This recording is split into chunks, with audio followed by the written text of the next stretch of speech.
देख, जिस दिन तक ये बातें पूरी ना हो लें, उस दिन तक तू मौन रहेगा और बोल ना सकेगा, इसलिए कि तूने मेरी बातों की जो अपने समय पर पूरी होंगी प्रतीति ना की। लूका रचित सुसमाचार पहला अध्याय और 20वां पद। प्रिय मित्र, प्रभु यीशु के सामर्थी नाम में आपको मेरा सलाम। आज अपने मनन का आरंभ बड़े दिन के इस गीत की कुछ पंक्तियों के साथ करना चाहता हूँ, जिसके बोल कुछ इस तरह से हैं। वो बैलों की चरनी, वो सुंदर सराय, कहाँ है मसीहा, हमें भी कोई बताए।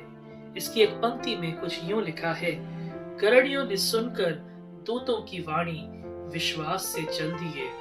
किताबों में पढ़कर सितारे का मतलब मजूसी उठे चल दिए।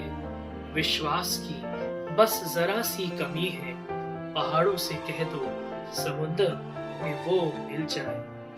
प्रिय मित्र, आज ये विश्वास ढूंढने से भी नहीं मिलता, या यूं कहें कि आज विश्वास मसीही जीवन में पाए जाने वाली सबसे दुर्लभ लेकिन सबसे अनमोल वस्तु है। बड़े दिन का पर्व मानव इतिहास के सबसे बड़े आश्चर्य कर्म को मनाता है, जब परमेश्वर ने मेरे और आपके लिए मानव रूप इख्तियार किया। लेकिन पूर्ण रूप से भरोसा रख पाने में हम हमेशा ही से विफल रहे हैं। जब परमेश्वर के दूत ने अब्राहम को आशीष दी कि उसकी संतानें होंगी, तब सारा हंस पड़ी। गिदोन ने संदेह किया कि परमेश्वर ने उसको सेवा के लिए बुलाया है या नहीं, और आज के पाठ से हमें पता चलता है कि परमेश्वर के वचन पर जकरिया ने संदेह किया, क्योंकि उसे परमेश्वर के दूत जिब्राइल द्वारा प्राप्त हुआ, क्योंकि उसने अपनी परिस्थिति की ओर ध्यान दिया और उसे ये स्मरण आया कि वो और उसकी पत्नी बुजुर्ग थे।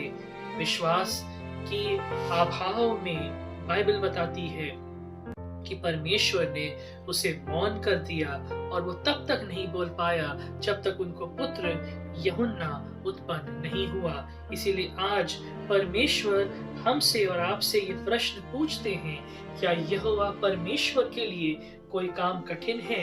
आज की सुबह अपने असंभव को परमेश्वर को सौंप दें, अपनी समस्त चिंताएं उस पर डाल दें, क्योंकि हमारे परमेश्वर के लिए कोई कार्य कठिन नहीं है।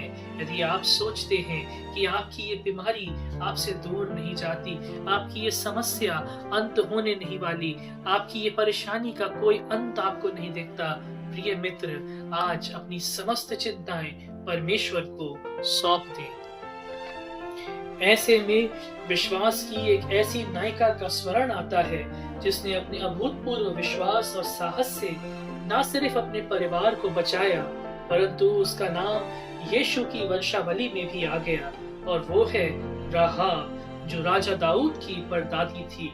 जब यहोशू ने जासूस भेजे कि उस देश को जिसे परमेश्वर उन्हें देने को था उसके बारे में पता लगा सकें, तब राहाब ने उन जासूसों को अपने घर में पनाह दी, इस बात का अंगीकार करते हुए कि वे जासूस जीवित परमेश्वर को मानने वाले हैं। आज परमेश्वर विश्वास के योद्धाओं को ढूंढ रहा है।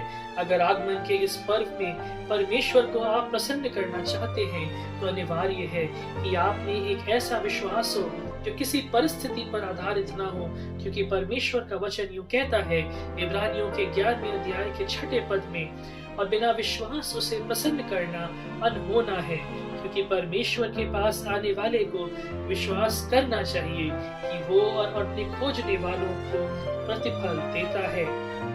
तो आइए आगमन के इस पर्व में विश्वास में बढ़ें और संपूर्णता से अपने उद्धारकर्ता के हो जाएं। प्रभु आपको इन वचनों के द्वारा बहुतायत से आशीष दे। आइए हम प्रार्थना करें। अनुग्रहकारी प्रिय प्रभु जी, आज हम आपके मार्गदर्शन के लिए आपके पास आते हैं। हमारी सहायता करें कि हमारा आप पर विश्वास कभी कमजोर न पड़े, लेकिन प्रतिदिन बढ़ता जाए।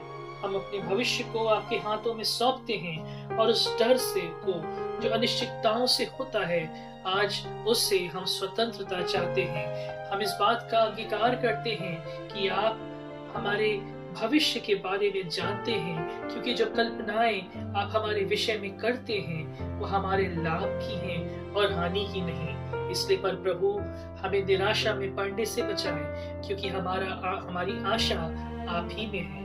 हम अपना जीवन आपको देते हैं, प्रभु यीशु के नाम से, आमीन।